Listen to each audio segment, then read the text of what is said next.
Kwanza kabisa nachukua nafasi hii kuwasalimu amani ya Mwenyezi Mungu iwe pamoja nanyi. Nashukuru kwa sababu mwenyekiti ama wenye viti wamekubaliana ya kwamba mada ambayo tutakayoenda kuizungumza ama kuweza kuizungumzia katika siku ya leo ni mada ya kwamba ni yupi Mungu anayestahili kuabudiwa. Je, ni miungu ama ni Mungu mmoja?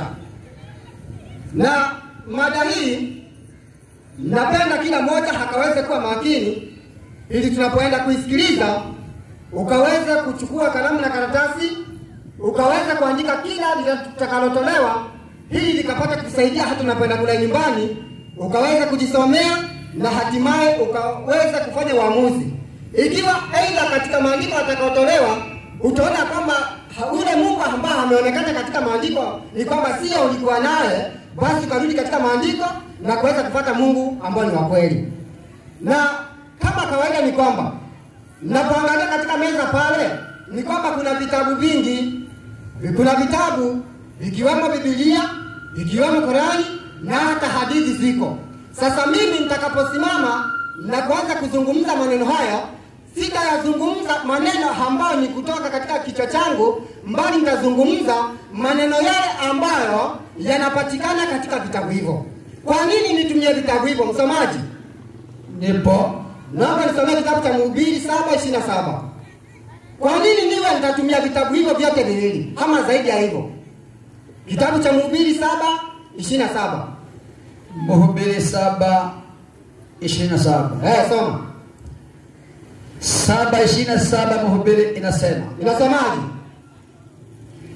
Tazama asema Mhubiri. Tazama asema Mhubiri, mimi nimeona haya kwa kulinganisha hili na hili. Mimi nimeona haya kwa kulinganisha hili na hili, ili kutafuta jumla. Ili kutafuta jumla. Kwa hivyo tunapotafuta Mungu wa kweli ni kwamba hatuwezi kusimama kwa Biblia tukasema kwamba huyu ndio Mungu wa kweli. Inabidi tuangalie pande zote mbili, tuangalia kwamba je, ni yupi Mungu wa kweli? Na vitabu vinasemaje? Vinatuongozaje? Msomaji, nipo.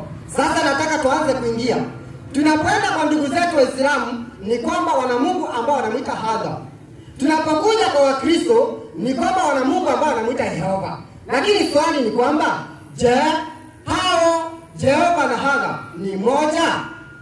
Kitabu cha Wakorintho wa kwanza sura ya 8:6 inasemaje? Wakorintho wa kwanza 8:6 inasemaje?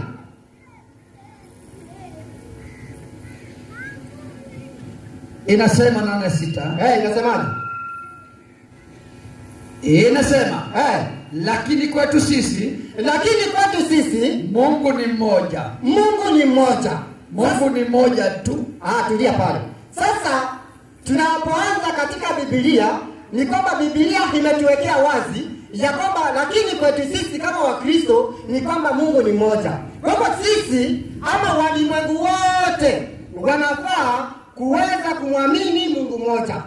Lakini haijalishi, kwa sababu unapoenda kwa ndugu zetu Wahindi ni kwamba wanasema wana Mungu mmoja, lakini Mungu ambao wanamwabudu ni ng'ombe, na Mungu wao kwetu sisi ni nyama. Sasa haitufanyi tuamini kwamba huyo ndiye Mungu anastahili kuabudiwa. Lakini sasa ndio inatubidi tuangalia kwamba ni yupi Mungu anayestahili kuabudiwa. Msomaji, nipo. Nataka tuangalie sasa moja kwa moja. Je, Biblia inasemaje? Kitabu cha Yeremia sura ya 10:10 inasemaje? Yeremia 10:10. Inasemaje? Inasema Yeremia 10:10. Soma. Inasema bali Bwana ndiye Mungu wa kweli. Sasa tunapoanza kutafuta Mungu wa kweli, Biblia katika nabii wa Mwenyezi Mungu ambaye ni Yeremia anadhihirisha na kusema kwamba bali Bwana ndiye Mungu wa kweli. Kwa hivyo kumbe licha kwamba kuna waungu ambao si wa kweli, kuna Mungu ambao ni wa kweli. Sasa uende kawa wewe Mungu ambao unamfuata si Mungu wa kweli, lakini ukweli ni kwamba kuna Mungu wa kweli. Sasa ikiwa kuna Mungu wa kweli je, tutamjuaje huyu Mungu wa kweli? Tutamjua kwa njia gani? Somaji, Nipo. nataka tuende katika kitabu cha Zaburi, kitabu cha Isaia 44 haya yake ya 6. Inasemaje? Isaya 44:6 inasema. Inasemaje? Bwana mfalme wa Israeli. Sasa baada ya kwamba tumeanza kuambia kwamba mbali Bwana ndiye Mungu wa kweli, sasa tunakuja tena kwa nabii wa pili, anasema mbali Bwana ndiye Mungu wa nani, msomaji? Mfalme wa Israeli.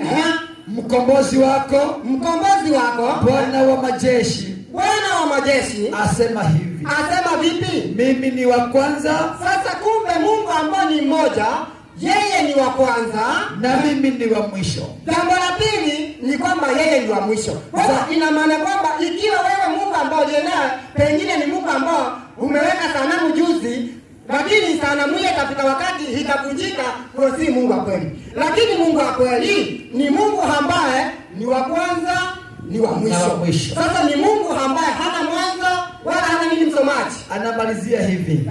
Zaidi yangu mimi. Sasa zaidi ya Mungu wa kweli, zaidi yangu mimi, zaidi ya huyu Mungu wa kweli, hapana Mungu mwingine. Hakuna Mungu mwingine. Kwa hivyo ni kwamba huyu Mungu ambaye hana mwanzo wala hana mwisho, huyu Mungu ambaye ndiye wa kwanza na ndiye wa mwisho, huyu Mungu ambaye ndiye wa kweli, ni kwamba anasema ya kwamba zaidi ya yeye ni kwamba hakuna Mungu mwingine.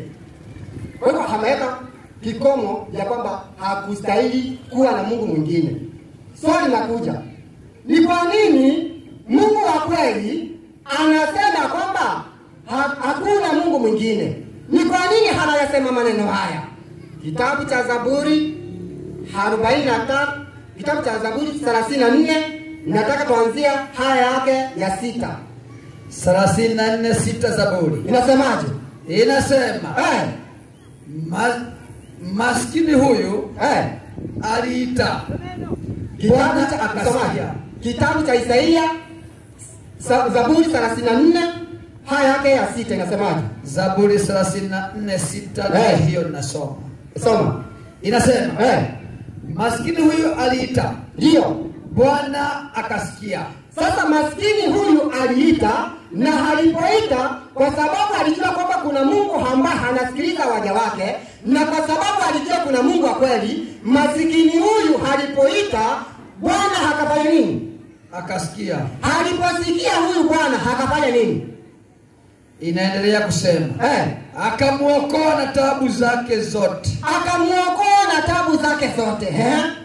Malaika wa Bwana ndio hufanya kituo. Sasa kumbe ni kwamba baada ya kwamba Mungu wa kweli, ni kwamba unapomuita, ni kwamba kama uko kwenye shida, ni kwamba anaambia kwamba anatuma malaika zake, kisha wanakuja wanaokoa waja wa Mwenyezi Mungu. Kumbe ni kwamba Mwenyezi Mungu hapa ndio wa kweli, Mwenyezi Mungu hapa ndio wa haki, ni kwamba hana wa kufananishwa na yeye. Zaidi yake ni kwamba hakuna Mungu mwingine, na zaidi ya hapo ni kwamba yeye ndio wa kuitwa na viumbe vyote. Kwa nini anaitwa na viumbe vyote? Tunarudi katika kitabu cha Isaia 45 haya yake ya 5. Inasemaje? 45:5 Isaya. Inasemaje? Inasema 45:5. Mimi ni Bwana. Sasa kumbuka, tunaambiwa kwamba tulipoanza tuliambiwa kwamba mbali Bwana ndiye Mungu wa kweli. Sasa Mungu ni kwamba hasemewi. Mungu mwenyewe anasema. Anasemaje? Mimi ni Bwana. Sasa Mungu anasema mimi, si yeye. Mimi ni Bwana, wala hapana mwingine. Sasa anasema tena vile vile ya kwamba wala hapana mwingine zaidi yangu mimi. Sasa Mungu ambaye ni wa kweli anasema zaidi ya yeye hapana Mungu mwingine. Hapana Mungu mwingine. Sasa nataka uangalie hili ya kwamba Mungu anaendelea kujidhihirisha na anaendelea kusema kwamba yeye ni wa kwanza. Kwa hivyo unapokuwa na Mungu mwingine kando na huyu wa kwanza na wa mwisho ambao hana mwisho wake, ni kwamba tafadhali anza kutafuta Mungu wa kweli. Usiendelee kukaa tu katika miungu ambayo ina mwisho wake. Usiendelee kukaa tu katika miungu ambao tunajua kwamba mwisho wake utaangamizwa nayo. Sasa tunaendelea kumwangalia. Je, ikiwa yeye ndiye Bwana, anasemaje katika kitabu cha Zaburi sura ya 34:9? 34:9 Zaburi. Anasema 9 Zaburi. Mcheni Bwana. Sasa baada ya kwamba yeye ndiyo muumbaji, baada ya kwamba anasema kwamba zaidi yake ni kwamba hakuna Mungu mwingine, ametoa amri ya kwamba watu wafanye nini? Mcheni Bwana. Watu wakaweza kumcha Bwana, enyi watakatifu wake. Enyi watakatifu wake. Endelea. Yaani wamchao hawahitaji kitu. Sasa ni kwamba kumbe kwa sababu Mungu ndiye wa kwanza na Mungu ndiye wa mwisho, ni kwamba kwa viumbe vyake anachokikusudia ni kwamba watu wakaweze kumcha yeye peke yake. Sasa ikiwa wewe unaabudu ambaye hakuumba, ikiwa wewe unaabudu miungu, ni kwamba Mungu anakutahadhari siku ya leo na kukwambia kwamba uweze kumcha yeye ambaye ndiye muumba wa mbingu na nchi. Sasa tuangalie. Je, ikiwa anasema kwamba tukaweze kumcha yeye, anaturuhusu tukaweze kuwa na miungu mingine kando na yeye? Kitabu cha Kutoka sura yake ya 20, nataka waanzia haya yake ya 2. Nasemaje mpaka 5? Kutoka 20. Kutoka 22 mpaka 5. Inasema mimi ni Bwana Mungu wako. Sasa anaendelea kujidhihirisha, anasema kwamba mimi ni Bwana Mungu wako, niliyekutoa katika nchi ya Misri. Niliyekutoa katika nchi ya Misri, katika nyumba ya utumwa. Katika nyumba ya utumwa. Usiwe na miungu mingine ila mimi. Sasa Mwenyezi Mungu kwa sababu ndiye kaumba, ni kwamba anasema kwamba tusiwe na miungu mingine ila yeye peke yake. Kwa hivyo ni kwamba hataki tuwe na miungu mingine kando na yeye ambaye ndiye katumba. Endelea. Inaendelea kusema usiwe na miungu mingine ila mimi. Ndio. Usijifanyie sanamu ya kuchonga. Sasa Mwenyezi Mungu kwa sababu ndiye kaumba, ni kwamba hataki kufananishwa na chochote, na ndio maana anasema kwamba usijifanyie sanamu ya kuchonga mfano wa kitu chochote, kilicho juu mbinguni, wala kilicho chini duniani, wala kilicho majini, chini ya dunia, usivisujudie. Sasa Mungu hataki hata kuvisujudia. Ni kwamba amesema kwamba tusijifanyie sanamu. Zaidi ya hapo ni kwamba anasema kwamba tusivisujudie. Kwa nini tusivisujudie? Endelea. Usivisujudie wala kuvitumikia. Sasa Mungu hataki Mungu mwingine ambao ni mfano, ambao si Mungu halisi, haweze kuabudiwa wala kutumikiwa. Mungu hataki. Kwa nini? Kwa kuwa mimi Bwana Mungu wako, kwa kuwa Mungu wetu ni Mungu mwenye wivu. Huwapatiliza wana maovu ya baba zao. Hata tulia pale. Kwa hivyo Mungu ambaye ni wa kweli, Mungu ambaye ndiye muumbaji, hataki kufananishwa na chochote. Sasa wewe kama umejiwekea miungu, nakupa tahadhari siku ya leo, nenda ukaiache hiyo miungu, kisha ukarudi katika Mungu wa kweli. Sasa licha kwamba ni Mungu, Bwana ni Mungu, je, alijidhihirisha kiwazi ama hakujidhihirisha? Je, anatambulika ama hakutambulika? Kitabu cha Kutoka sura yake ya 3 haya yake ya 10, anzia hapo. Kutoka 3:10 inasema. Unasemaje? Haya basi, nitakutuma sasa kwa Farao. Ndio. Ili upate kuwatoa watu wangu hao wana wa Israeli katika Misri. Ndio, endelea. Musa akamwambia Mungu. Sasa wakati ambapo Mwenyezi Mungu alipoona wana wa Israeli jinsi wanavyoendelea kuteseka kule, wakalia mpaka Mungu akasikia, kama vile alivyosema kwamba watu wanapomlilia ni kwamba anasikia kilio chake kisha anakuja na waokoa. Wana wa Israeli walipomlilia, Mungu akamuita Musa. Alipomuita Musa, anamwambia kama anataka uende kwa wana wa Israeli kisha ukawatoe. Sasa Musa alipoambiwa maneno yale yakawa ni magumu ndani yake, anamwambia Mungu ya kwamba mimi nikienda kwa Farao, mimi nitamwambia nini? Sema. Musa akamwambia Mungu, mimi ni nani hata niende kwa Farao? Mimi ni nani hata niende kwa Farao? Nikawatoe wana wa Israeli watoke Misri. Ndiyo, endelea. Akasema, bila shaka mimi nitakuwa pamoja nawe. Sasa Mungu amesema mimi nitakuwa pamoja nawe.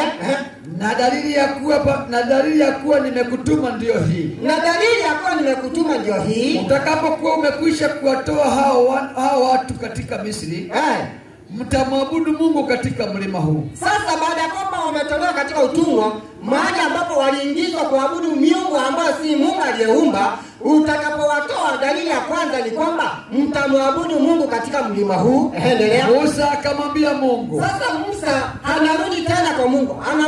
Anamwambia nini? Musa akamwambia Mungu, tazama, nitakapofika kwa wana wa Israeli. Mimi Musa nitakapofika kwa wana wa Israeli na kuambia Mungu wa baba zenu amenituma kwenu. Mungu wa baba zenu amenituma kwenu. Nao wakaniuliza. Ndio. Jina lake nani? Sasa watakaponiuliza kwamba huo Mungu wa baba zetu aliyekutuma ni jina lake ni nani? Niwaambie nini? Niwaambie nini? Ndio. Mungu akamwambia Musa. Akamwambia nini? Mimi niko ambaye niko. Akasema ndivyo utakavyowaambia wana wa Israeli. Mungu anamwambia Musa, wewe utakapoenda kwa wana wa Israeli, wakikuuliza huo Mungu wa baba zetu aliyekutuma ni nani, waambia kwamba mimi niko ambaye niko. Ndivyo utakavyowaambia wana wa Israeli. Sasa maneno haya, Mwenyezi Mungu anapojitambulisha na kusema kwamba mimi niko ambaye niko, je, halikuwa anajitambulisha kwa jina gani? Kitabu cha Kutoka sura 6 aya 2 inasemaje? Kutoka 6:2 inasemaje?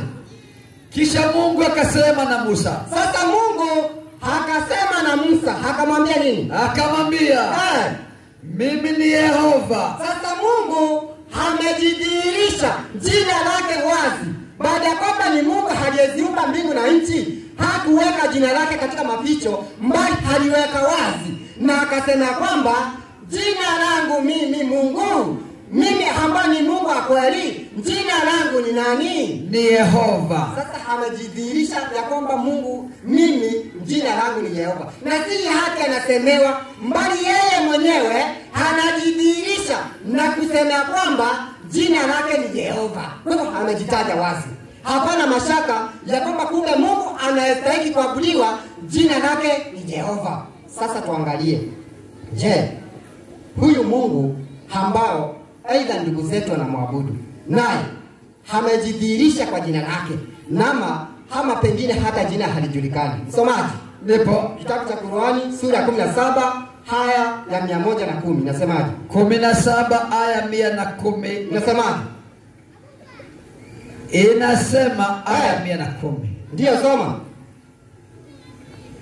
Inasema sema mwombeni Mwenyezi Mungu kwa jina la Allah. Mwombeni Mwenyezi Mungu kwa jina la Allah, au mwombeni kwa jina la Rahman, au mwombeni kwa jina la Rahman, kwa jina lolote mnalomuita, katika haya inafaa. Katika haya ni kwamba inafaa, kwani ana majina mazuri. Sasa ni kwamba na dakika 7. Asante sana. Sasa jambo la kwanza ambalo linatupatia matatizo ni kwamba sielewi huyu Mungu ambaye anazungumza hapa ni kwamba amejidhihirisha ama kadhihirishwa. Je, ni yeye anazungumza msomaji ama ni mwingine anazungumza? Ni reported speech. Kwa ni mtu mwingine anasema kwamba muombeeni Mwenyezi Mungu kwa jina la Allah. Unaona? Kwa hivyo si yeye anajisemea. Sasa Mungu ambaye ni wa kweli ni kwamba yeye akajisemea, akasema kwamba jina langu ni Yehova. Hala anaripotiwa, je, anaripotiwa nani wakati ambapo yeye ni Mungu? Jambo la pili ni kwamba tumwangalie Hana. Tumeona Mungu wa kweli ni Mungu ambaye aliyeziumba mbingu na ardhi. Swali ni kwamba, je, wewe Hana uliumba kama haujaumba? Msomaji, nipo kitabu cha Qur'ani sura 92 kuanzia aya ya kwanza mpaka 3. 92 aya ya kwanza mpaka 3 Qur'ani. Soma kwa wanaoandika. Inasema maneno haya. Inasemaje? Kimbia msomaji muda. Inasema hivi. 92 moja mpaka 3 inasemaje? Na hapa kwa usiku ufikapo. Msomaji, wewe.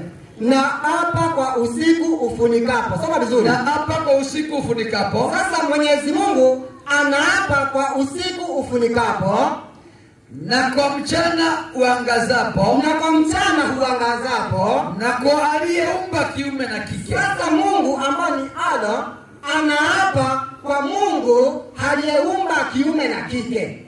Swali linakuja, je, anaapa kwa Mungu gani wakati ambapo yeye ndiye kaumba? Sasa tuangalie, je, huyu Mungu ambaye ndiye aliumba anaweza kuapa kwa mtu mwingine kama yeye mwenyewe anajiripotia mwenyewe kwa sababu ndiye kaumba? Kitabu cha Yeremia 27 aya ya 5 inasemaje? Yeremia 27:5 inasemaje?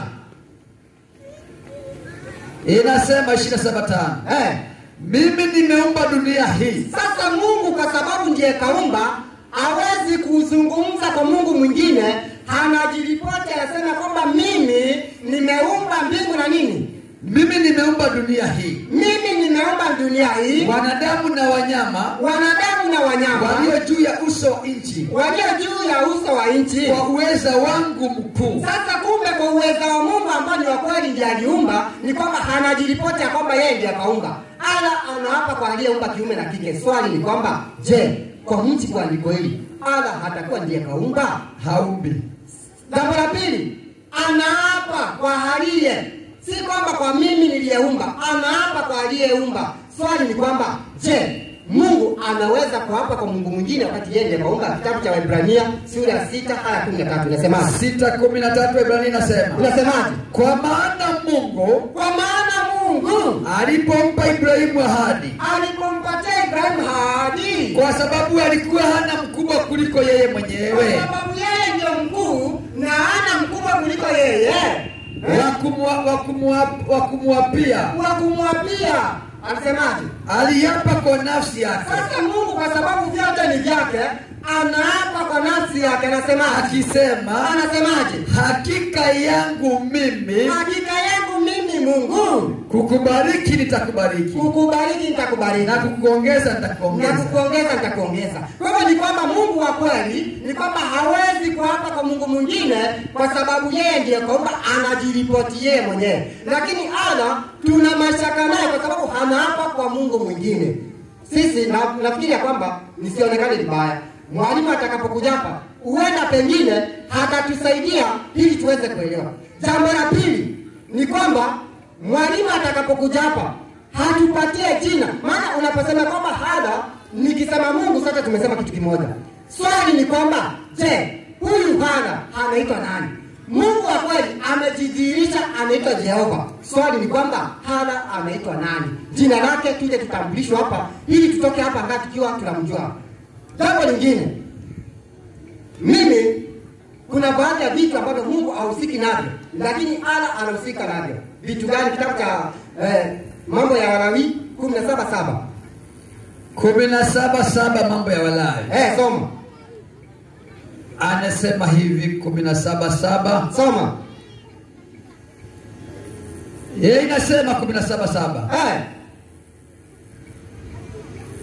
Yeye nimeipata. Soma. Wala hamtatoa tena. Sasa Mwenyezi Mungu kwa sababu viumbe vyake ni kwamba alisema kwamba hakuna ruhusa ya kuabudu vitu vingine kando na yeye, ni kwamba anatoa idhini, anatoa mamlaka na command ya kwamba wala hamtatoa sadaka zenu kwa nani? Kwa majini. Hamtatoa sadaka zenu kwa majini ambao ambao huwafuata ili wafanye uasherati nao. Sasa Mungu ni kwamba hahusiki na majini. Kwa sababu gani? Mungu hana taarifa na majini, Mungu hana taarifa na mapepo. Swali ni kwamba, je, hanahusika na majini?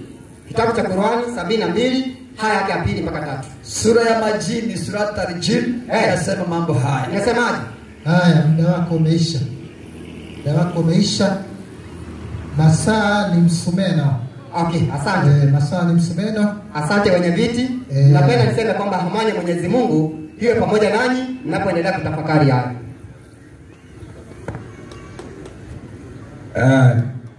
Waislamu, assalamu alaykum wa rahmatullahi wa barakatuh. Nafikiri mwalimu ambaye ametangulia amezungumza mada kwa uzuri sana, bila tatizo sana, kwa sababu ameenda kulingana na ufahamu wa kitabu chake.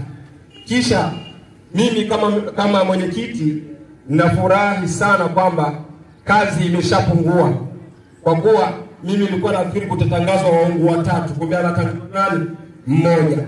Kwa hivyo nitamsimamisha mwalimu wa Kiislamu naye aje aonyeshe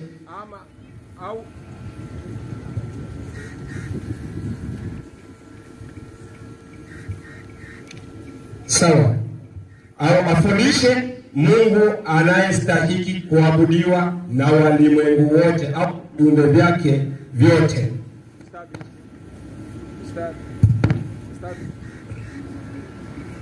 Sawa, Ustadh Shaaban, uwanja ni wako, na kuna swali pia au maswali yametundikwa hapa. Swali uje mfano, Shaabani anaitwa nani? Mfano huo. Shaabani anaitwa nani? Karibu.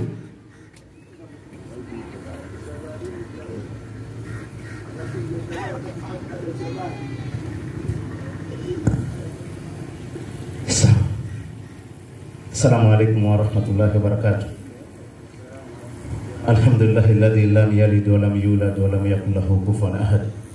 Ndugu zangu katika imani, ni faraja kubwa leo kukutana na mchungaji Mureti. Nilimpeza miaka mingi sana, ila nampongeza bwana Mureti. Kama chairman alivyosema, kazi imepungua. Kweli nimesimama hapa sioni kazi kubwa kwake. Yaani Mureti niliyenao sasa ametoka katika umbali, amefika karibu, yani yuko karibu sasa na kujua ukweli. Nakupongeza sana bwana Mureti. Endelea kuja tu. Tatizo lake dogo sana. Hivi Mungu alimwabudu Waislamu wakimuita Allah na Yehova kama mada aliyochagua. Mungu yupi wa kweli? Ametoa maandiko mengi kama 15 hivi, ila nimenukuu 14. Yale ya mwisho mwingine yameachwa kusomwa, sikuyaonea uzito, na nitamtibu mahali padogo kisha nifundishe umma, kwa sababu wale waliohudhuria wanahitaji kujua Mungu wa kweli. Naomba mwalimu tuanze na maandiko yake aliyoyatumia ya mwisho katika Kutoka 3, ameanzia 10, kuhusiana na Mungu. Anaambiwa, anaulizwa na Musa, nitakapofika kwa wana wa Israeli wakiniuliza kuhusu wewe niseme nini? Akaambia nini? Kawaambie mimi niko ambaye niko. Tuna Biblia Kiarabu hapo, sawa? Biblia ya Kristo wenzako lakini ya Kiarabu. Waliandika nini? Wewe unatumia lugha moja ya Kiswahili. Waliandika nini? Na Yehova nitataka ukija hapo tuambie kwa Kiebrania anaitwa Yehova. Kwako wewe Mrethi kwa Kimeru anaitwa nani? Ungefundisha watu hivyo, kamaliza kazi. Endelea. 3, 10. Kama Waebrania wanamuita Yehova, tatizo liko wapi? Tatizo liko wapi? Soma hiyo. 3:31. Inasemaje 31? Kitabu ni cha Biblia ya Kiarabu. Sikiza hiyo. Ambayo wengi hawanayo. Wakiwa nayo wataamini Qur'ani. Inasemaje? Waqala Allahu, Sikizeni, waqala Allahu, manake nini? na amesema Mwenyezi Mungu li Musa, akimwambia Musa kwa hili lugha, na ikaja moja kwa moja. Wakati wewe mredi utaandika lugha yako ya Kimeru Biblia, huyu niko au Yehova utamuitaje? Wewe mwenyewe unajua, mimi sijui Kimeru, wewe mwenyewe unajua. Kikamba atamuita Ngai, hao ni Wakamba, sijui Wameru pia watamuita Ngai. Ukija kwa Giriama watamuitaje? Mulungu. Waswahili Mungu, Wazungu God.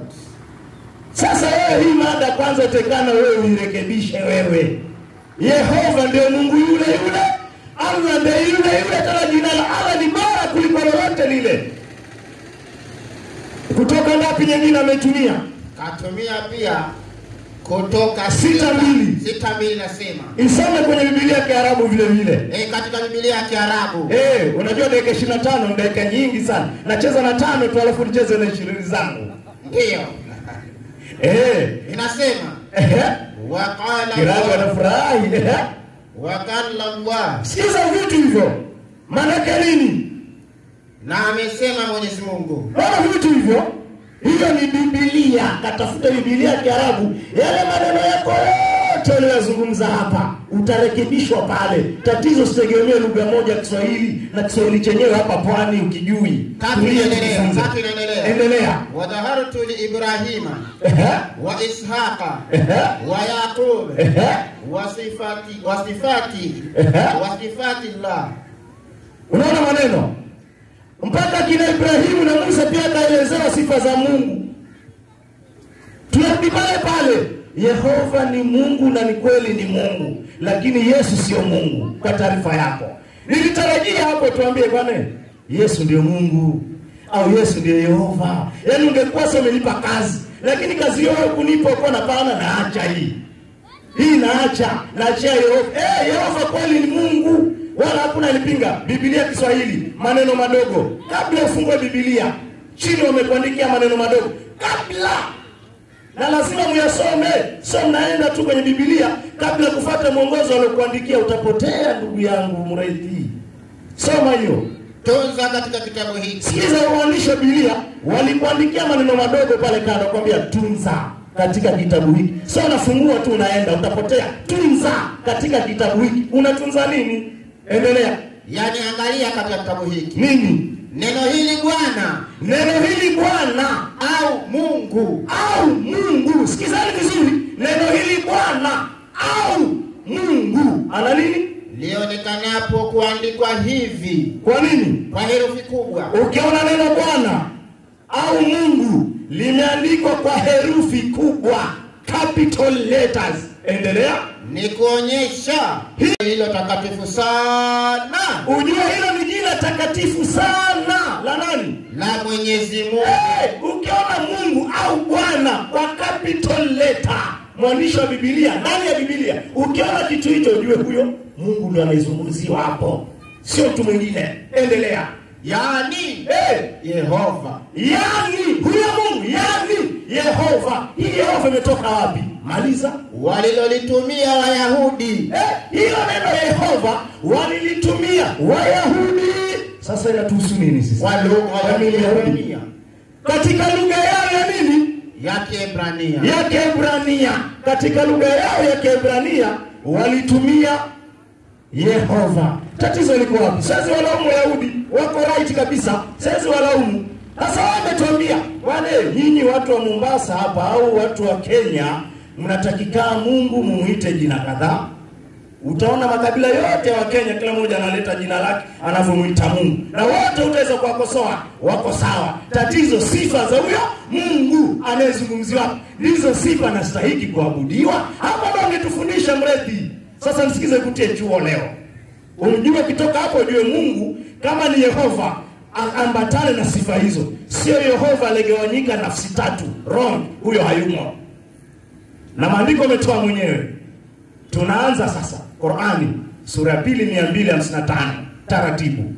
Qur'ani Umjue Mwenyezi Mungu leo. sura ya 2 aya ni ya 255 kwenye kuandika inasema. Inasemaje? A'udhu billahi minash shaitani rajim. Soma baba. Mwenyezi Mungu, Sikizani vizuri. Mwenyezi Mungu ambaye wanadamu wote wanastahili huyo kumwabudu yeye. Endelea. hakuna mola ila yeye. Kwanza tufahamu kwamba Mwenyezi Mungu hakuna mola ila yeye. Endelea. Naye ndiye mwenye uhai wa maisha. Ufahamu vizuri Mungu huyo ndiye mwenye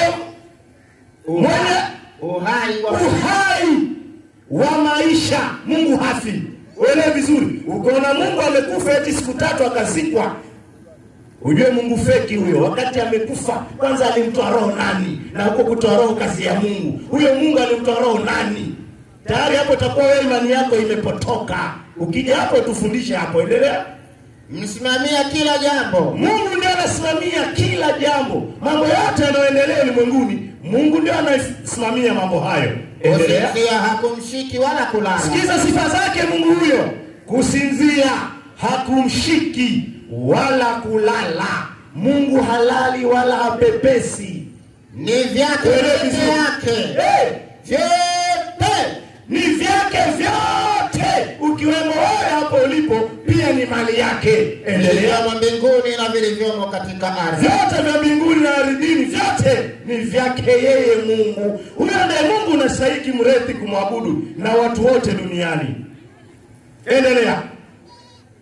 Ni nani huyo awezaye kuombea mbele yake Mungu bila ya idhini yake? Hivi yupo mtu ambaye anaweza kujitokeza akajidesha kuombea mbele ya Mungu bila idhini ya huyo Mungu mwenyewe? Nani huyo? Hakuna. Endelea.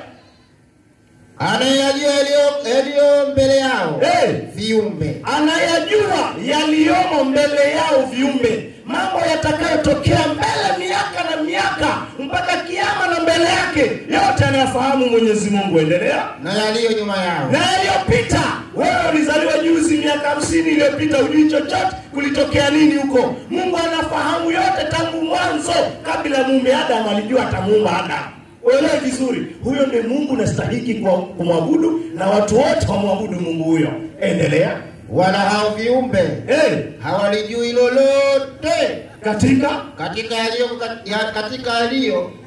elimu yake. Katika elimu yake. Sisi hatufahamu chochote yaliyomo katika elimu yake mpaka tufunulie. Ila kwa alipendalo mwenyewe. Akipenda ulijue analifunua utalijua. Hapende anametuliza nalo mwenyewe. Huyo ndiye Mungu unatakana umwabudu mrethi. Suratul Ikhlas.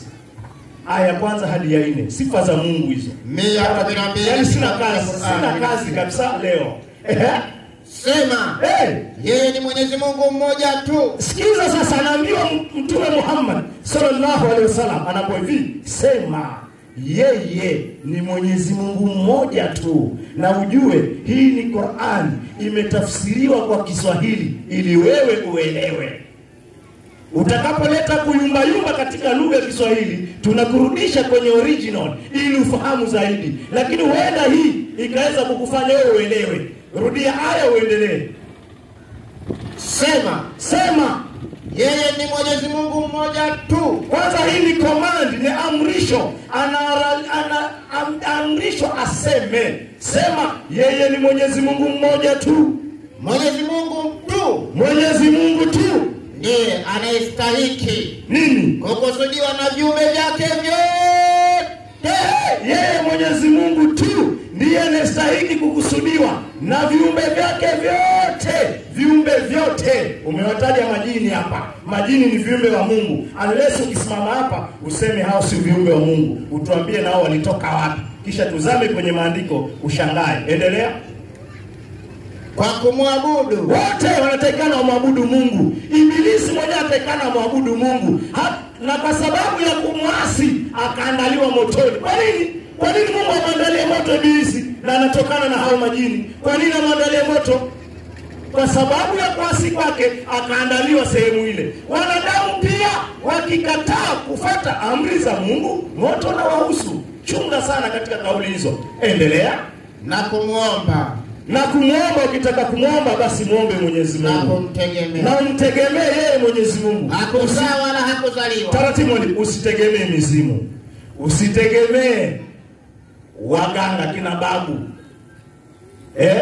Wale kina babu wale, usiwategemee. Unamtegemea nani? Wala usitegemee hirizi. Mtegemee nani? Mungu. Endelea.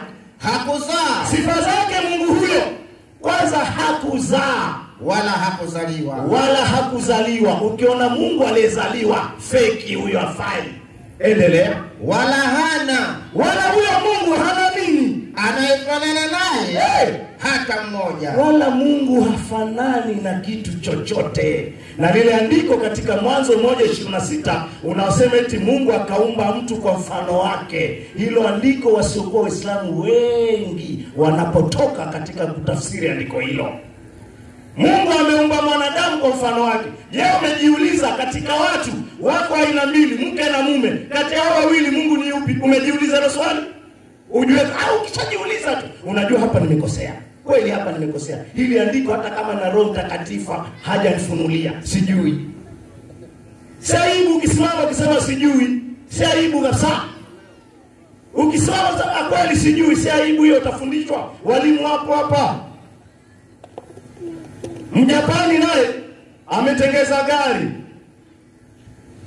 kwa anavyotaka, kwa design yake. Wote tuko na simu. Hiyo simu yule aliyotengeza hiyo simu ametengeza kwa design yake. Hivi na yeye anafanana na hiyo simu? Kwa sababu ametengeza kwa mfano anaotaka yeye, mfano wake anaotaka yeye, anafanana na hiyo simu.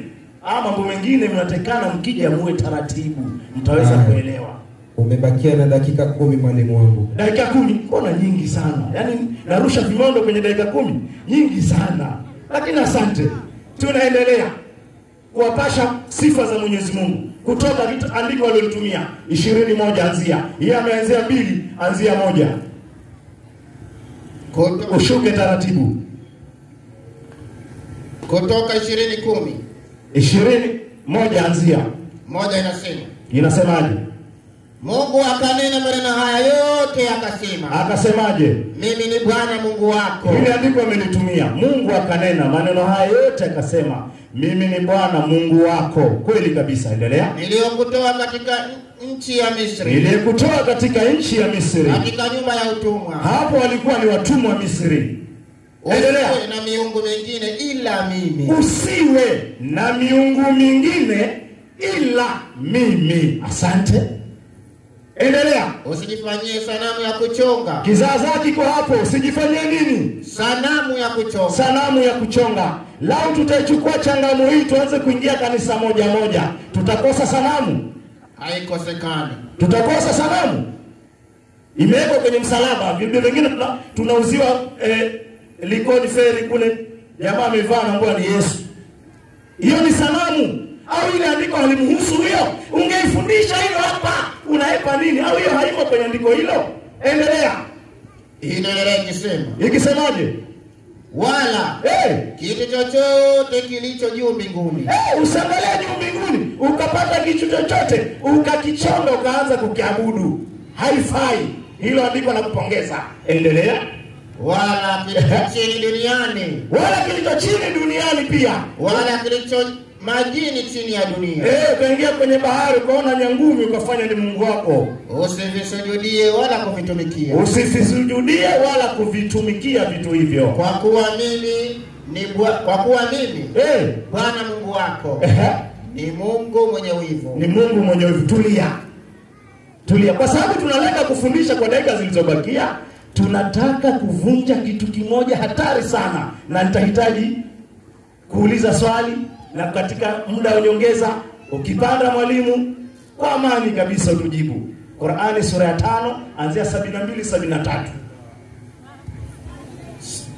72-73.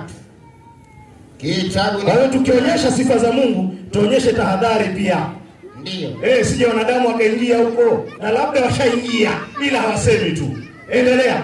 Mwenyezi Mungu alitoa angalizo ndani ya Qur'ani mapema kabisa. Mapema kabisa. Inasema. Inasemaje? bila ya shaka nini? wamekufuru wale waliosema. Ukitaka kutoka kwenye ukafiri au kufuru, Qur'ani inakwambia hivi, bila shaka tayari, sio tayari wewe umekufuru wale wanaosema. Wanasemaje wale ukufuru? Mwenyezi Mungu ni Masihi Isa bin Maryam. Mwenyezi Mungu anaonya hapo.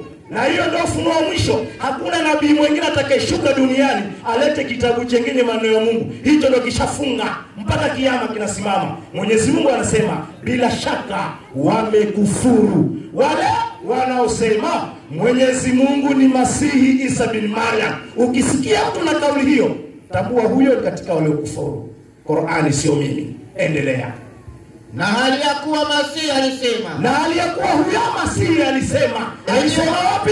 Katika Injili. Endelea. Enyi wana wa Israeli. Akiwaambia wana wa Israeli, enyi wana wa Israeli, mwabuduni Mwenyezi Mungu. Mwabuduni Mwenyezi Mungu. Mola wangu ni Mola wangu mimi na Mola wenu. Na ndiye Mola wenu. Ukitaka habari hizo, soma 20:17 Yohana. Utapata inaenda sambamba na aya ya Qur'ani. 20:17. 73.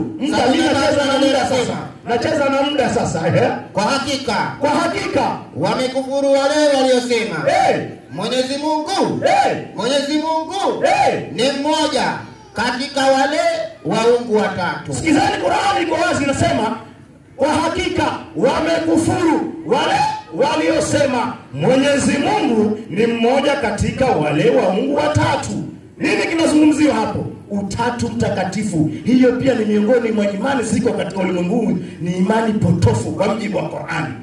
Ukisikia mtu anasema kuna Mungu Baba, Mungu Mwana, Mungu Roho Mtakatifu, jua wazi huyo mtu anazungumza ukafiri kwa mujibu wa Qur'ani. Kwa sababu kabla aendelee, atutambie huyu Mungu Baba nani? Huyu Mungu Mwana nani? Mungu Roho Mtakatifu nani? Kisha arudi tena, huyu Mungu Baba anataka msaada kwa Mungu Mwana, au Mungu Mwana anataka msaada kwa Mungu Baba, au nani anayetaka msaada kwa mwingine kati ya hao? Ukishajua ambaye anatafutwa msaada, huyo ndio Mungu, sio hao vipisipisi kama mkate. Mungu aina gani huyo? Mungu aina gani? Mbona jamani tumepewa akili? Mbona akili tusitumii? Tumeumbwa wanadamu. Basi tumie busara tunaposoma maandiko ya Mungu na kuomba Mwenyezi Mungu atufungulie, atujalie hidayah, tuone tunachokisoma, sio tushabikie tunachokisoma. Kwa hapo tutakuwa tunaenda makosa. Na wasubiri kwenye muda wa nyongeza. Sihitaji kugongewa maiki. Karibuni.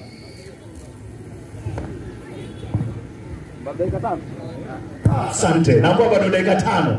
Naacha nyingi hizo siziachi. 4 hizo siziachi. Hizo nilijua kama moja hivi, lakini hizo siachi ngo. 12:28 Yesu alisemaje? 12:28. 12:28. Wacha niwachie kazi. Inasemaje? 12:28 Yohana. Inasemaje? Marko wewe. 12:28 Marko. Usipende katano zika kidogo sasa. Na mwenyewe nilikuwa nimefika. 28 limefika. Inasemaje? Na mmoja wapo waandishi akafika. Akawasikia wakisemezana. Endelea. Wakasemezana naye. Akatambua kuwa amewajibu vyema. Kuna wakati Yesu alikuwa anaulizwa maswali kisha anajibu. Yule mwandishi akaona maswali anayajibu Yesu, anayajibu vyema kabisa. Endelea. Amuuliza. Akasemaje? Katika amri zote. Akamuuliza Yesu, katika amri zote, ewe Yesu, ni ipi iliyo ya kwanza? Ya kwanza ni ipi basi? Endelea. Yesu akamjibu. Akasemaje? Ya kwanza ndio hii. Anasema ya kwanza ndio hii. Sikia Israeli. Sikia Israeli. Bwana Mungu wetu. Bwana Mungu wetu. Yesu akusema Bwana Mungu wenu. Eti yeye yuko kando? Hapana. Anasema Bwana Mungu wetu. Mungu wako wewe na mimi na wote wana wa Israeli. Ni nani? Ni Bwana mmoja. Ni Bwana mmoja. Sijui wenye imani hiyo ya kumfanya Yesu Mungu hawaioni andiko hili au wanaliweka kwenye mizani gani? Sielewi. Uzima wa milele katika Yohana 17:3. Na uzima wa milele ndio huu. Yesu akatangaza uzima wa milele. Na ndio sababu tunaacha shughuli zetu, tunasimama sehemu kama hii tukiutangaza uzima wa milele huo. Lakini wengi hawaujui. Sikizeni Yesu anawajulisha leo. Endelea. Na uzima wa milele ndio huu. Upi? Wakujue wewe. Wakujue wewe. Mungu wa pekee. Mungu wa pekee. Wa kweli. Tena wa kweli. Na Yesu Kristo. Ana nini? Uliyemtuma. Haya, ukitaka uzima wa milele, ujue kuna Mungu wa pekee, tena wa kweli. Kisha ufahamu kwamba Yesu ni mtume wa nani? Wa Mungu. Huyo Mungu wa pekee. Je, kina nani wenye imani hiyo? Hakuna Muislamu yoyote ambaye anaishi katika ulimwengu huu. Narudia tena, hakuna Muislamu yoyote anaishi katika ulimwengu huu isipokuwa anatambua kwa Yesu ni mtume wa Mungu, aliye Mungu huyo wa pekee. Yaani Yesu ametumwa na Mungu huyo wa pekee, na ndiye aliyetuma manabii wote. Sasa uzima wa milele unawahusu Waislamu wa Kristo? Jibu mnalo. Asanteni.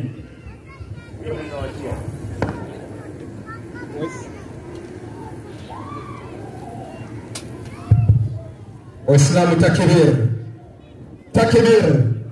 Waislamu mlipo. Shukran Ustadh Shaaban. Nafikiri muda umetumia vizuri sana mpaka yani kama umewaachia nyongeza. Nafikiri mada iko wazi kabisa. Tumemjua Mungu wa kweli ambaye anastahili kuabudiwa. Nafasi ni ya mwalimu wa upande wa pili. Chairman, karibu.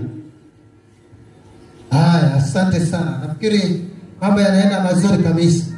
Wakristo wangapi wako hapa? Hebu inua mkono juu. Wakristo, Bwana Yesu asifiwe.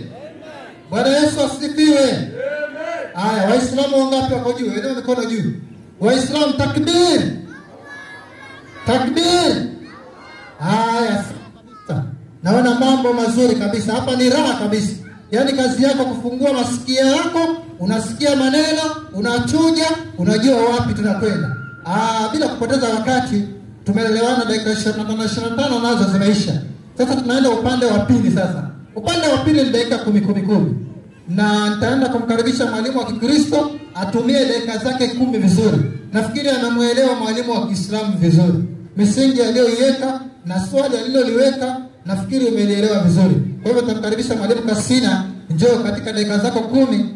That time ikifika tu unapigiwa kengele, unashuka na ingia mwalimu mmoja.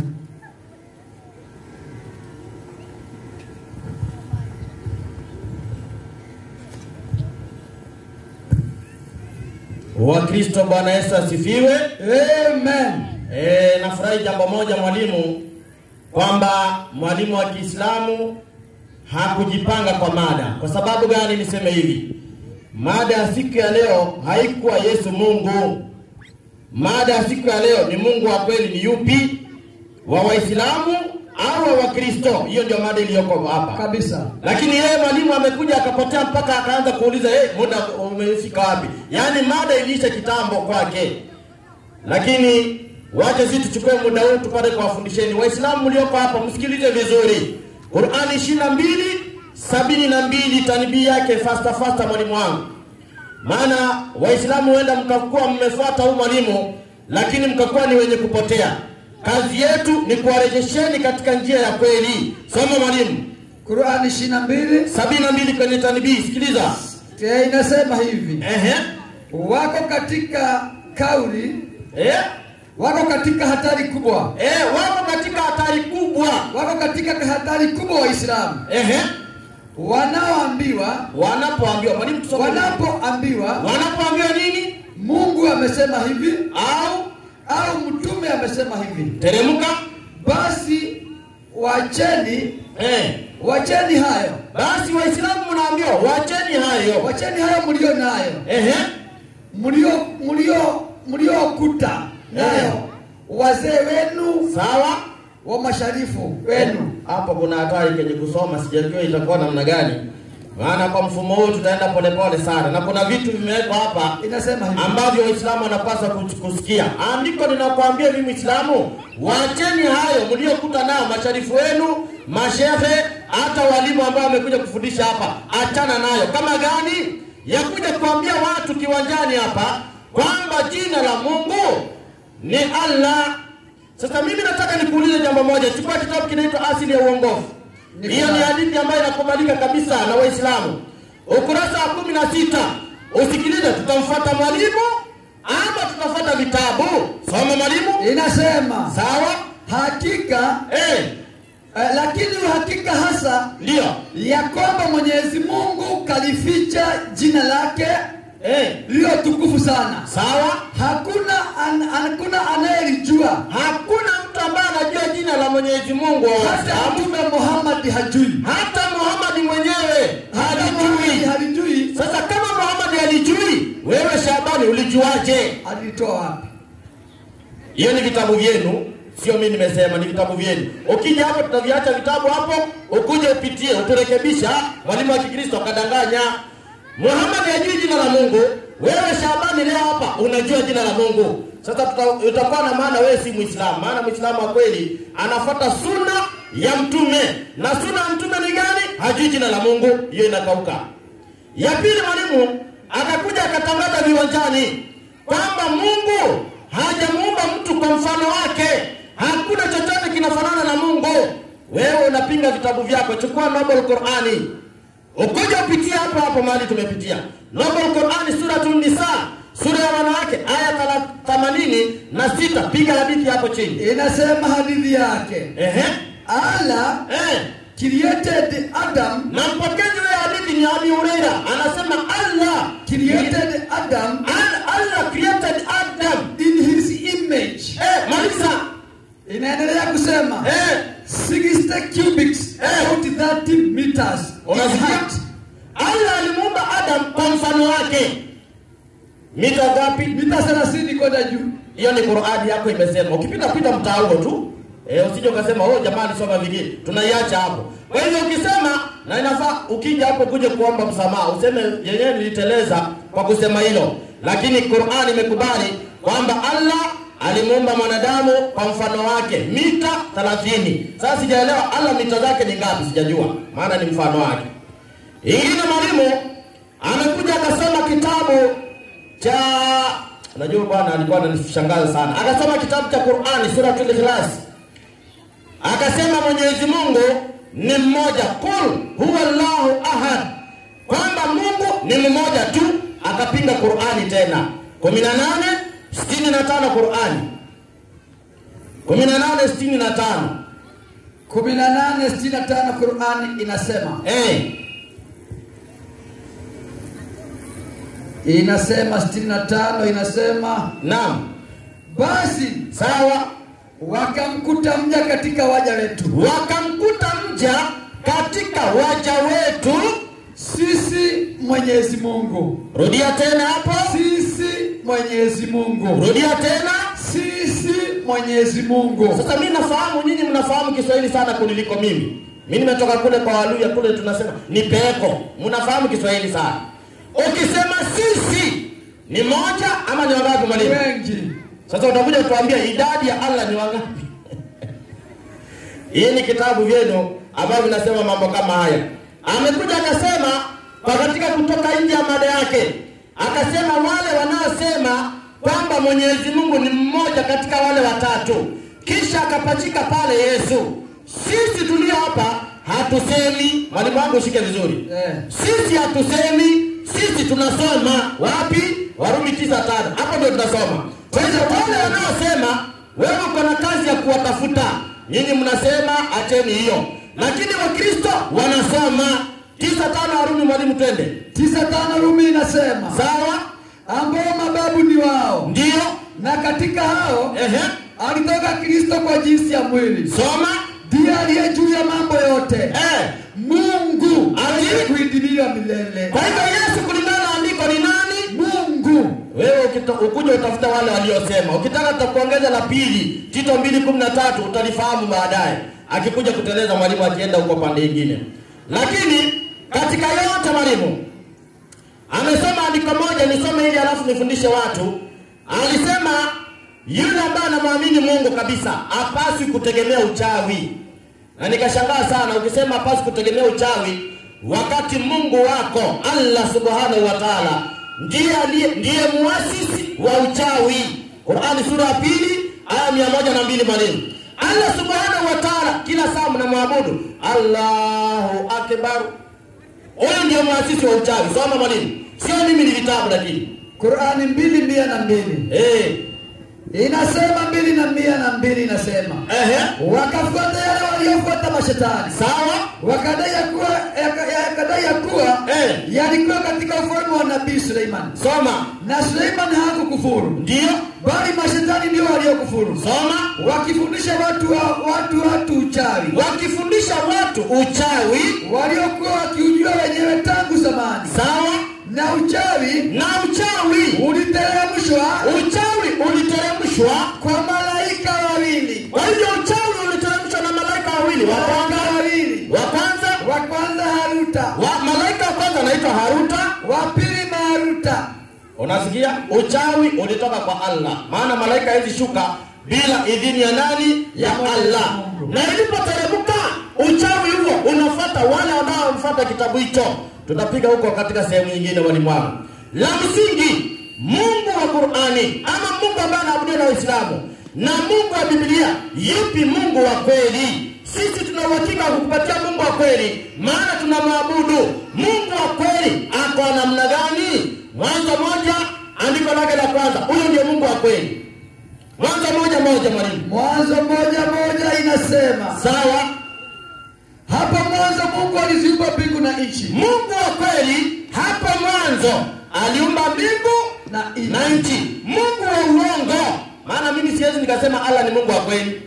Mungu wa uongo, cha kwanza aliumba kitu gani? Chukua kitabu kinaitwa Minhajul Muslim. Huko hiyo. Mwalimu hatari sana. Ukurasa wa 94. 94 inasema. Huko pande hii nyingine mwalimu.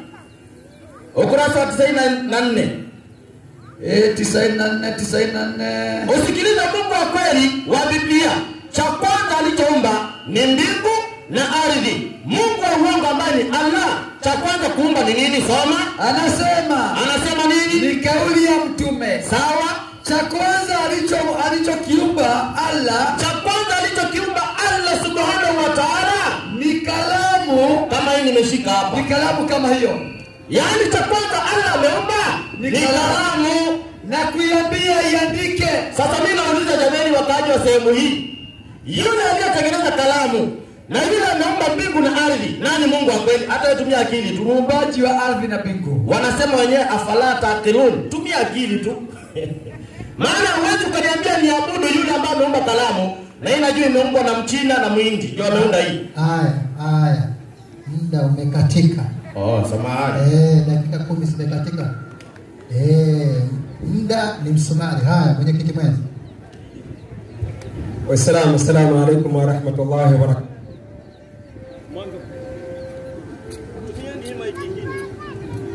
Sawa.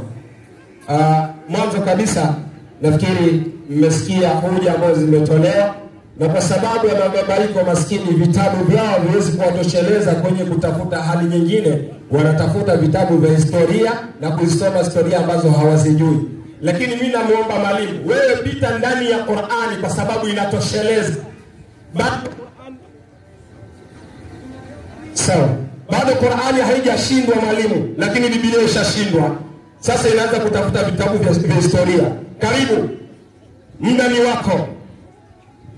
Alafu maswali yako yameachwa kiporo. Yale uliouliza yameachwa kiporo.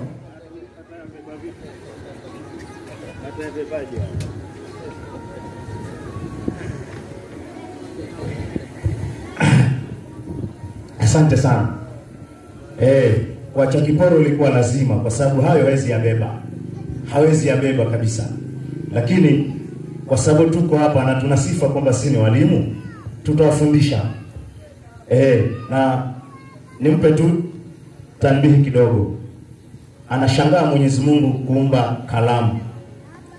Hayo yote ambayo umeyataja ya kuumba ulimwengu na kila kitu, yote uliyoyataja wewe yako kwenye kitabu ambacho Mungu aliyahifadhi. Hicho kitabu alichohifadhi aliandika na nini? Hasa kati ya hicho alichokiumba na alichoanza kuandika, kipi kilitangulia? Tumia akili mwalimu. unapozungumza maneno ya Mungu. Chunga sana. Anza na aya ya 22:72 Qur'an.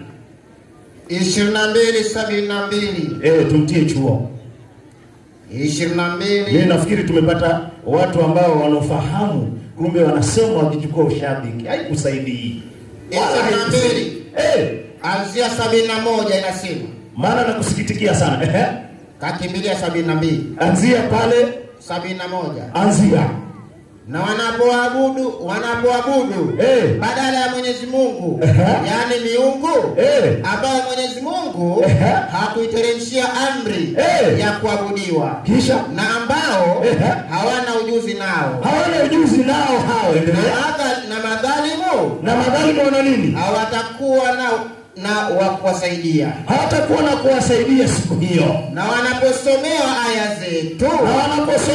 aya zetu, yani hiyo Qur'ani zilizo wazi, tena ziko wazi kabisa, utaona chuki juu ya nyuso zao, utaona chuki juu ya hiyo Qur'ani, utaona chuki juu ya nyuso za wale waliokufuru, utaona chuki juu yao. Endelea. Hukaribia kuwashambulia wale wanaowasomea hizo aya zetu. Hukaribia ni ile chuki kutaka kuwashambulia wale wanaowasomea aya hizo. Endelea. Sema nini? Je, nikuambieni yaliyo mabaya zaidi kuliko haya? Tuambie mambo ambayo ni mabaya zaidi kuliko hayo. Endelea. Ni moto wa Mwenyezi Mungu. Ni moto wa Mwenyezi Mungu aliyowaahidia wale waliokufuru. Moto wa Mwenyezi Mungu aliyowaahidia wale waliokufuru. Tulia. Akatumia pia hadithi. Qur'ani 4 ameenda. Ametumia Qur'ani 4, amesema Qur'ani 4:86, lakini akasema ni hadithi. Sijui hadithi hizo mwenyewe alikuwa anamaanisha maelezo aliyoelezwa pale chini na Sheikh, alikuwa anamaanisha nini? So aya 86 ameitaja hapa nikainukuu. 4:86 inasema. Isikize aya alafu soma maelezo yake aliyojaribu kusherehesha nayo kwa watu. Na mnapoamkiwa kwa maamkio yoyote yale. Sikizane aya inaeleza mambo mengine na yale aliyosema. Na mnapoamkiwa maamkio. Na mnapoamkiwa kwa maamkio yoyote yale. Mnapoamkiwa kwa maamkio yoyote yale, basi itikieni kwa yaliyo bora kuliko hayo. Muitikie maamkio yaliyo bora kuliko hayo. Au rejesheni yayo, au mregeshe yale mlioamkiwa. Mathalan Muislamu anifuata anambia asalamu alaykum. Mimi nitarejesha zaidi. Vipi? Wa alaykum salam wa rahmatullahi. Naweza malizia wa barakatuh. Zaidi ya yale alioniambia. Aya ilikuwa inamaanisha hivyo. Lakini wewe basi kwenye aya ukatafuta kilichoko chini. Amsomee. Mtume anaambiwa, na nilikuwa na haja yangu nataka niwafahamishe watu kilichozungumzwa kwa aya na alichokuja kukizungumza yeye, vitu viwili tofauti. Hapa Sheikh Al-Farisi alikuwa analenga nani? Tekana uelewe, sio kila kitu unabeba tu kwa kubeba ushabiki. Haikusaidii kasina. Endelea. Uislamu unahimiza kweli kuanza wafanyia viumbe wema na kuwalipa vizuri kabisa. Ndio wakikufanyia huo wema. Basi inasemwa hapa kuwa nini? Hata ukiamkiwa ujibu kwa vizuri zaidi kuliko ulivyoamkiwa. Mkiambiana. Sasa wewe hadithi ambayo imetoka kwenye hii 4:86 Qur'ani ni hadithi ipi? Na umetoa wapi? Ungeitaja hadithi iliyopokelewa na fulani tukajua tuje tujadili hiyo hadithi. Wewe unakuja unasoma, umesoma kitu gani? Mimi sielewi. Qur'ani ndio hiyo tumesoma au tumekosea? Alafu hadithi lazima iwe na mnasaba na aya.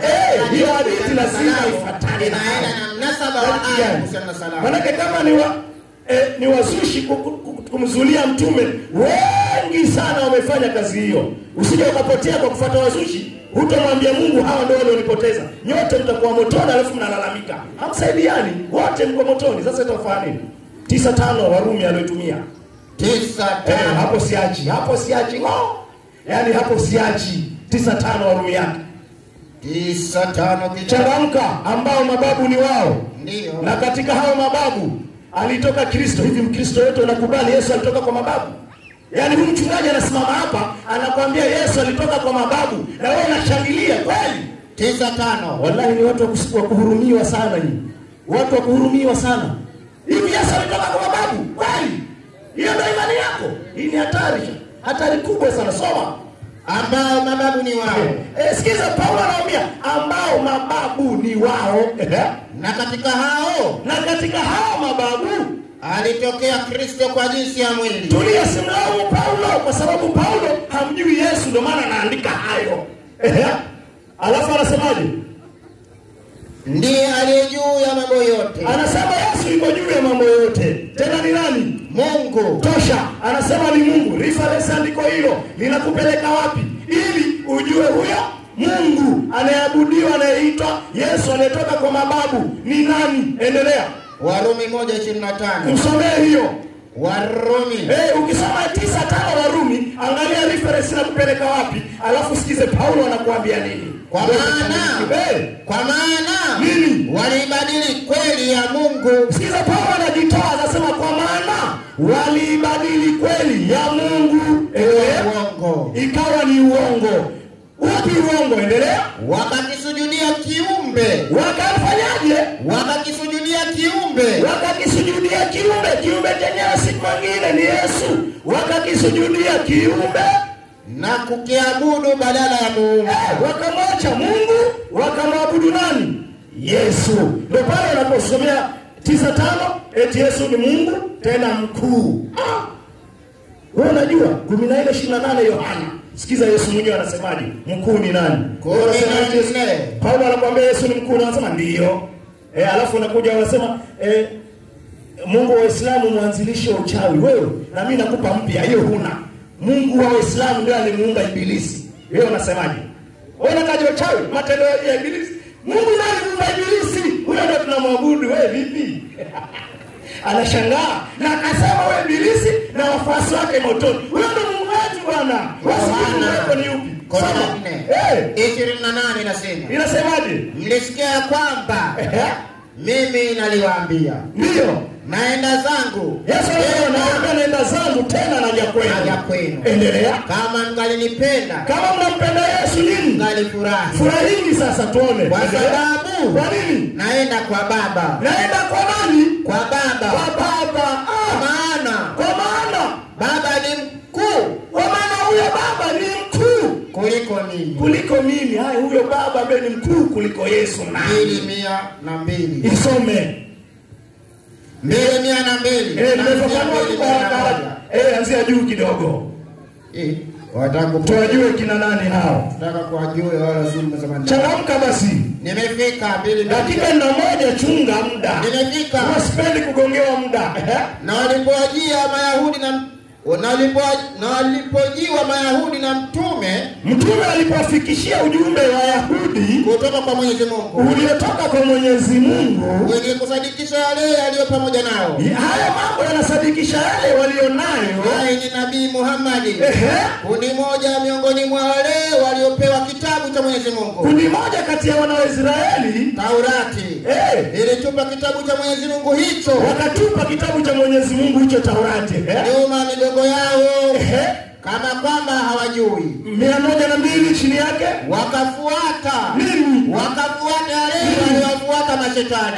Wakaacha yale maneno ya Mungu, wakafuata yale waliofuata mashetani. Na kwa sababu kuna mada katika msururu wa mada kuhusiana na majini, tutaangalia je, hiyo aya kweli hawa Wayahudi walifuata yale ya mashetani ambao ni majini? Leo mtapata elimu. Kadri tunavyoendelea, siku 14 ni nzuri sana. Asante kwa muda. Muda umeisha. Shukrani mwalimu. Karibu. Haya, asante sana. Nafikiri mmesikia vizuri kabisa mada zilipoenda. Hiyo ndio mada ya kwanza jinsi ilivyo. Sasa kazi yako ni wewe kuandika karatasi na kufuatilizia. Baada ya hapo fanya uamuzi ulio mwema. Katiba ya serikali inakuruhusu kuingia katika dini yoyote unayotaka. Hata nafikiri pia vitabu vya Mwenyezi Mungu pia vinaruhusu.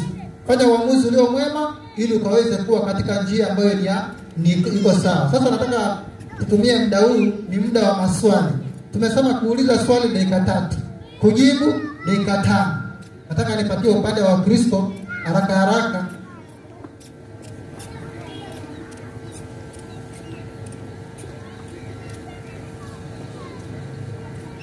Haya, wanasema tuwaulize maswali. Wanasema tuwaulize maswali. Kwa hivyo nafikiri tutaenda kwenye kuzitumia dakika 3 hizo kwenye kusimamisha swali ambalo ni la maana kabisa ili umma waweze kufaidika. Cha msingi tuzingatie swali ambalo linaulizwa linafaidisha umma. Hapa ndio tunahitajia tuwe tunazingatia. Naam. Kwa hivyo inshallah mwalimu kwa upande wa Uislamu atakuja aulize swali kuwauliza ndugu zetu katika ubinadamu baada ya mada kuzungumzwa pande zote mbili ili watu wapate mafafanuzi kabisa.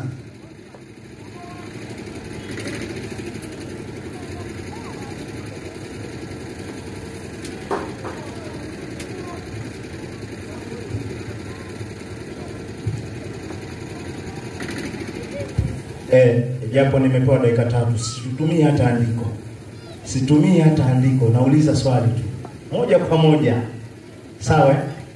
Katika Yohana 14:28 Yesu anasema Baba ni mkuu kuliko mimi. Huyo Baba nani? Asanteni.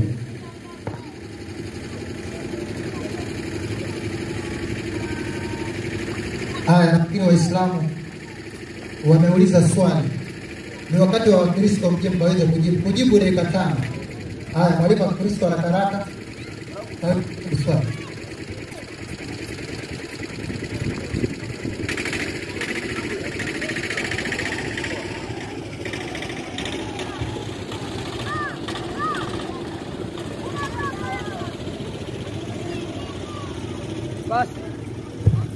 Basi namshukuru Mwenyezi Mungu sana kwa swali ambalo limeulizwa. Mimi nafikiri atauliza swali kubwa zaidi. Kumbe hata ni swali la watoto wa chekechea. Swali ndogo sana. Msomaji? Naam. Amesoma 14:24 na 8. 14:28. Anza 14 mstari wa 7 mpaka 9. 14 mstari wa 7. Anasema huyo Baba ni nani? Inasema hivi, twende kazi. Kama mngalinijua mimi. Anzia 7. Ndio hapo. Kama mngalinijua mimi, Yesu anasema kama mngalimjua yeye, mngalimjua na Baba. Huyo Baba ambao unauliza nani, ukimjua Yesu utamjua huyo Baba. Twende tangu sasa. Kwa hivyo kuanzia sasa hapa katika kiwanja hiki mnamjua. Kwanza mnamjua. Tena mmemwona. Mtamuona. Filipo akamuuliza Yesu. Akamwambia Bwana. Filipo akamuuliza Yesu, utuonyeshe Baba yatutosha. Yesu siku zote wasema Baba. Na ndio swali liko na ule. Wewe Yesu kila siku atambia Baba. Kwa hivyo Yesu tuonyeshe Baba. Ukituonyesha Baba tutaachana na Yesu tumfuate Baba. Filipo akauliza hivyo. Twende kazi. Yesu akamwambia Filipo, mimi nimekuwa hapa pamoja nanyi siku hizi zote. Yaani wewe Filipo, mimi Yesu nimekuwa pamoja nanyi hizo siku zote. Wewe usinijue. Yaani wewe Filipo utanijua kwamba mimi ndiye Baba? Aliyeniona mimi, aliyemuona Yesu, amemwona Baba. Basi wewe wasemaje? Filipo wasemaje? Utuonyeshe Baba. Endelea. Inasema ndio usadiki ya kwamba wewe Filipo mpaka ukubali ya kwamba mimi ni ndani ya Baba. Yesu nako ndani ya Mungu na Baba naye yu ndani yangu. Ndani ya Yesu. Bwana Yesu asifiwe. Amen. Yesu yuko ndani ya Baba yu ndani ya Yesu. Kwa hivyo Bwana Yesu amemuona Baba. Tito 2:13 twende kazi. Inasema ukitazamia tumaini lenye baraka. Na mafunuo ya utukufu wa Kristo Yesu. Mungu mkuu. Anakubali Mungu mkuu. Na Mwokozi wetu. Bwana Yesu asifiwe. Amen. Kumbe Yesu Kristo ni Mungu mkuu, si Mungu mdogo. Yesu Kristo ni Mungu mkuu. Amina. Dakika baziko. Yohana wa kwanza 5:20 twende kazi. Yohana ni wa kwanza 5:20. Inasema hivi mwalimu. Twende. Inasema sisi tunajua kwamba mwana wa Mungu amekwisha kuja. amekwisha kuja, naye ametupa akili kwamba tumjue yeye aliye wa kweli, nasi tumo ndani yake yeye aliye wa kweli, yaani ndani ya mwana wake ambaye ni Yesu Kristo. Huyu Yesu ndiye Mungu wa kweli na uzima wa milele. Yesu asifiwe. Kumbe Yesu Kristo ndiye Mungu wa kweli na uzima wa milele. Je, Waisraeli walimwabudu Yesu ama walikataa? Kitabu cha Luka 24:52 twende kazi. Luka 24. Huyu ndiye wa kuabudiwa. Inasema 24:52 Luka. Wakamwabudu Yesu. Kisha wakarudi Yerusalemu. Yesu asifiwe. Amen. Wakamfanyaje Yesu? Wakamwabudu. Kwa hivyo watu wategemea maabudu nani? Yesu. Haya, muda wako.